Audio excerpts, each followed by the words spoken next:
വെറുതെ തമാശക്കാണെങ്കിൽ പോലും അന്ന് ഇഷ്ടമാണെന്നോ അല്ലെങ്കിൽ ഇങ്ങനെ കല്യാണം കഴിക്കാമെന്നോ ആഗ്രഹം ഉണ്ടെന്നോ ഒന്നും പറഞ്ഞിട്ടില്ല ആരും ഇത്രയും നാളത്തെ ശേഷം. അതിപ്പോ ആലോചിച്ച് നോക്കിയിട്ടില്ലേ ആ, എന്തുകൊണ്ടായിരിക്കും? അത് ഒരു സെലിബ്രിറ്റി ആയപ്പോ എന്നെ ആർക്കും വേണ്ട.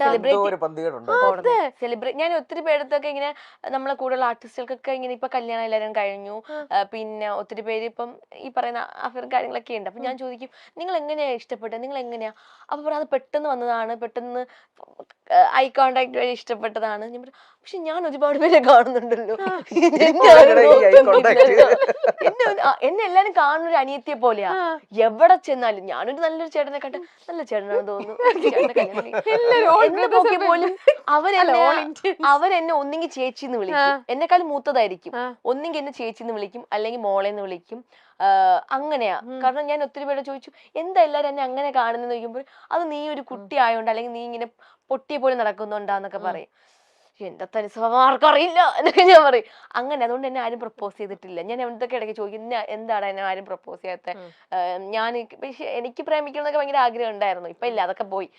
അപ്പം ഇവന്റെ ചോദിക്കാൻ പറയും നീ ഇങ്ങനെ ഒരുപാട് സംസാരിക്കുന്നത് കൊണ്ടായിരിക്കും, അതുകൊണ്ടായിരിക്കും ആരും ഇഷ്ടപ്പെടാത്ത, നിന്നെ അല്ലാതെ കാണാനായിരിക്കും ഇഷ്ടം, ഒരു വീട്ടിലൊരു കുട്ടിയെ പോലെ കാണാനായിരിക്കും ഇഷ്ടം എന്ന് പറഞ്ഞാലും നമുക്ക് കല്യാണം കഴിക്കണ്ടേ? അതൊക്കെ വിധിയാണ് ചേച്ചി. പുറത്തുനിന്ന് നോക്കുമ്പോ ജാടയാന്ന് വിചാരിക്കും. അപ്പൊ അങ്ങനെ കുറെ എണ്ണം ഒഴിഞ്ഞു പോകാറുണ്ട്. പക്ഷെ എന്തായാലും കുറെ നാളുകളായിട്ട് ഡിഗ്രി കഴിഞ്ഞിട്ട് ഇപ്പൊ എത്ര വർഷമായിട്ടുണ്ടാവും? ഇപ്പൊ 10-15 വർഷം. കുറച്ച് വർഷം. ഞാൻ പേര് മാത്രമേ ഉള്ളൂ. ഞാൻ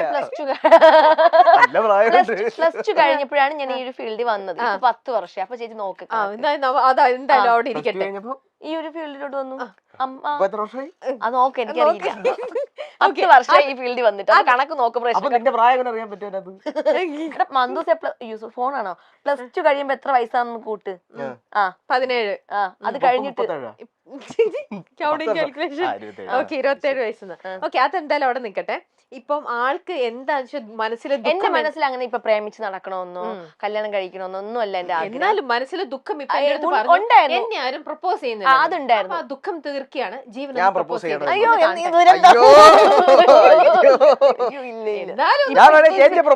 ക്യാമറ ചേട്ടന്മാർ ആരെങ്കിലും പ്രപ്പോസ് ചെയ്താൽ അതൊരു സുഖം ഉണ്ടെന്ന്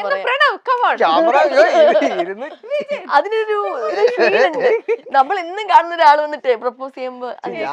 പക്ഷെ പുള്ളി വേറൊരു കാര്യം പറയട്ടെ, ജീവന്റെ ഒരു ക്വാളിറ്റി എന്ന് പറഞ്ഞാൽ ജീവൻ എന്തെങ്കിലും ഒരു നമുക്കിപ്പോ എന്താ പറയണ്ട ഒരു സീനോ അല്ലെങ്കിലും എന്തെങ്കിലും ഒരു കണ്ടന്റ് കൊടുക്കുകയാണെങ്കിൽ പുള്ളി അടിപൊളിയായിട്ട് അത് അഭിനയിച്ച് കാണിക്കും. ഇപ്പൊ റീലാണെങ്കിലും ഒരു റൊമാൻസ് സീനായിട്ട് എന്തെങ്കിലും കൊടുത്തു കഴിഞ്ഞാൽ പുള്ളി അത് അഭിനയിക്കുമ്പോൾ തന്നെ ഇവ ഇത്രയൊക്കെ അഭിനയിക്കും, ഭയങ്കര രസമായിട്ട് അഭിനയിക്കും. അത് നമുക്ക് ഭയങ്കര ഫീൽ തോന്നാറുണ്ട്. ഭുവനേശ്വറുമായുള്ള വിവാഹം അറേഞ്ച്ഡ് മാരേജ് ആണ് എന്നാണ് അനുമോൾ പറഞ്ഞത്. കല്യാണം കഴിഞ്ഞ സമയത്ത് തന്നെ ഭുവനേശ്വറുമായി ലവ് മാരേജ് ആണോ എന്ന് ചോദിച്ചപ്പോൾ അല്ല, അറേഞ്ച്ഡ് മാരേജ് ആണ് എന്നാണ് അനുമോൾ തുറന്നു പറഞ്ഞത്. കസവ് സാരിയായി അതീവ സുന്ദരിയായ അനുമോളെ ചിത്രങ്ങളിൽ എല്ലാം നമ്മൾ കണ്ടു. ഗുരുവായൂർ കണ്ണന്റെ മുന്നിൽ നടന്ന ലളിതമായ ചടങ്ങിൽ വെച്ച് തമിഴ്നാട് സ്വദേശിയായ ഭുവനേഷ് അനുമോളുടെ കഴുത്തിൽ താലി ചാർത്തി. മലയാളികൾക്ക് പ്രിയപ്പെട്ടവൾ ഇനി തമിഴ്നാടിന്റെ മരുമകളാണ്. ചിങ്ങം പിറന്ന ശേഷമുള്ള ആദ്യത്തെ താരവിവാഹമാണ് അനുവിൻ്റേത്. പുലർച്ചെ 5:30-ക്കായിരുന്നു ചടങ്ങുകൾ നടന്നത്. താലികെട്ട് കഴിഞ്ഞതിന് പിന്നാലെ വിവാഹ ചിത്രങ്ങളും താലികെട്ടിന് മുന്നോടിയായുള്ള ഒരുക്കങ്ങളുടെ വീഡിയോയുമെല്ലാം അനുമോൾ സ്വന്തം സോഷ്യൽ മീഡിയ പേജിലൂടെ പുറത്തുവിട്ടു. കഴിഞ്ഞ ദിവസം ബ്രൈഡ് ടു ബി എന്ന് തോന്നിപ്പിക്കുന്ന തരത്തിലുള്ളൊരു വീഡിയോ മാത്രമാണ് വിവാഹ സൂചന നൽകി അനുമോൾ പങ്കുവച്ചത്. അല്ലാതെ വിവാഹവുമായി ബന്ധപ്പെട്ട മറ്റു സൂചനകളൊന്നും താരം നൽകിയിരുന്നില്ല. അതിനാൽ തന്നെ പുലർച്ചെ വിവാഹ ചിത്രങ്ങളും വീഡിയോകളും പുറത്തു വന്നപ്പോൾ പ്രേക്ഷകർക്കും അതൊരു സർപ്രൈസായി. ഗോൾഡൻ നിറത്തിലുള്ള ഹെവി വർക്കുള്ള ധാവണിയും മിനിമൽ ആഭരണങ്ങളും അണിഞ്ഞ് ദേവതയെ പോലെയാണ് അനുമോൾ താലികെട്ടിനായി എത്തിയത്. ഗോൾഡൻ നിറത്തിലുള്ള കസവ് മുണ്ടും മേൽമുണ്ടുമായിരുന്നു വരന്റെ വേഷം. റിപ്പോർട്ടുകൾ അനുസരിച്ച് ഭുവനേഷും അഭിനേതാവാണ്. തമിഴ്നാട് ആക്ടിംഗ് ഇൻഡസ്ട്രിയിൽ സജീവമായി നിൽക്കുന്ന ഒട്ടുമിക്ക താരങ്ങളും അനുവിനും ഭുവനേഷിനും ആശംസകൾ നേർന്നെത്തിയിട്ടുണ്ട്. മലയാളം ടെലിവിഷൻ രംഗത്ത് നിന്നുള്ള താരങ്ങളും പ്രേക്ഷകരുമെല്ലാം അനുവിനെയും ഭുവനേഷിനെയും ആശംസകൾ കൊണ്ട് മൂടുകയാണ്. കേന്ദ്രമന്ത്രി സുരേഷ് ഗോപിയാണ് വധുവിനെ വരൻ കൈപ്പിടിച്ച് നൽകിയത്. കഴിഞ്ഞ കുറച്ചു വർഷങ്ങളായി താരം ഏറ്റവും കൂടുതൽ കേട്ടുകൊണ്ടിരുന്ന ചോദ്യത്തിന് ഇപ്പോൾ അങ്ങനെ ഉത്തരമായിരിക്കുന്നു.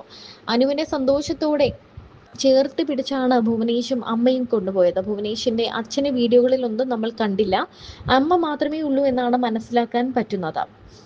എന്താണെങ്കിലും ഇരു കൈയും നീട്ടിയാണ് ആ അമ്മ മരുമകളെ ഇപ്പോൾ വീട്ടിലേക്ക് കൊണ്ടുപോകുന്നത്. അനു വിവാഹത്തിന്റെ തലേദിവസം മാത്രമാണ് തന്റെ വിവാഹമാണ് നാളെ എന്ന് തുറന്നു പറഞ്ഞത്. അതും അനുമോൾ എവിടെ വെച്ചാണ് വിവാഹം, ആരെയാണ് വിവാഹം കഴിക്കുന്നത് എന്നൊന്നും വ്യക്തമാക്കിയിട്ടിരുന്നില്ല. ആ ഒരു കാര്യങ്ങളും തന്റെ വിവാഹത്തെക്കുറിച്ചുള്ള ഒരു സന്തോഷം, ഡ്രസ്സ് എടുക്കുന്നതോ തയ്പ്പിക്കാൻ കൊടുക്കുന്നതോ ഓർണമെന്റ്സ് എടുക്കുന്നതോ മേക്കപ്പിനെ കുറിച്ചോ അങ്ങനെ ഒരു കാര്യങ്ങളും, വിവാഹമാണെന്ന് പോലും, വിവാഹമാണെന്നോ വിവാഹത്തെ പറ്റിയുള്ള ചുറ്റും നടക്കുന്ന ഒരു കാര്യങ്ങളും അനു ആരോടും പങ്കുവച്ചിരുന്നില്ല. അതുപോലെ തന്നെ അനുവിന്റെ ഒപ്പമുള്ളവരും ഈ വിവരങ്ങളൊന്നും തന്നെ പുറത്തു വിട്ടിരുന്നില്ല. എന്നാൽ വരൻ ഭുവനേശ്വർ ആണെന്ന് ഏതാനും ദിവസങ്ങൾക്ക് മുൻപ് ആരാധകർ എങ്ങനെയോ മണത്തറിഞ്ഞിരുന്നു. എന്താണെങ്കിലും കല്യാണം താൻ പുറത്തു പറയാത്തതിന് കാരണം തന്നെ പലർക്കും ഇഷ്ടമില്ല എന്നും അങ്ങനെയുള്ള സന്തോഷകാര്യങ്ങളൊക്കെ പറഞ്ഞാൽ തനിക്ക് ഈവളായി വരും എന്നുള്ളൊരു വിശ്വാസം അനുവിനുണ്ട്. അതുകൊണ്ട് തന്നെയാണ് പുറത്തു പറയാത്തതെന്നും, വിവാഹം തന്റെ സന്തോഷമാണ്, തന്റെ സ്വകാര്യമായൊരു സന്തോഷമാണ് വിവാഹം, അത് നശിപ്പിക്കാൻ തന്നെ ഇഷ്ടമില്ലാത്തവർ ശ്രമിക്കും. ആ ഇഷ്ടമില്ലാത്തവർ ശ്രമിക്കുന്നത് കൊണ്ടാണ് താൻ ആ ഒരു കാര്യം പുറത്തു പറയാത്തത്. തന്നെ ഇഷ്ടമുള്ളവർക്കും തന്നെ സ്നേഹിക്കുന്നവർക്കും വേണ്ടി കാര്യങ്ങളെല്ലാം ഇനി പങ്കുവെക്കുമെന്നും അനു പറയുന്നുണ്ട്.